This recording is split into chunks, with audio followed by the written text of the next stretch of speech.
বন্ধুরা কি অবস্থা? এই যে সামিরা যাবে আরবি পড়তে, চলে আসলাম একটা ভিডিও নিয়ে। এই যে মুরগি নিয়ে আসছে, মুরগির ময়লা সব টাইনা টাইনা বাইর করতেছি, দেখেন।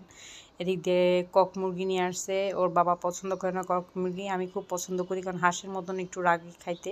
তো এই কারণে আজকে কক মুরগি রান্না করব। এই যে ধুয়ে টুয়ে নিলাম, কাইটে কুটে ধুয়ে টুয়ে নিলাম।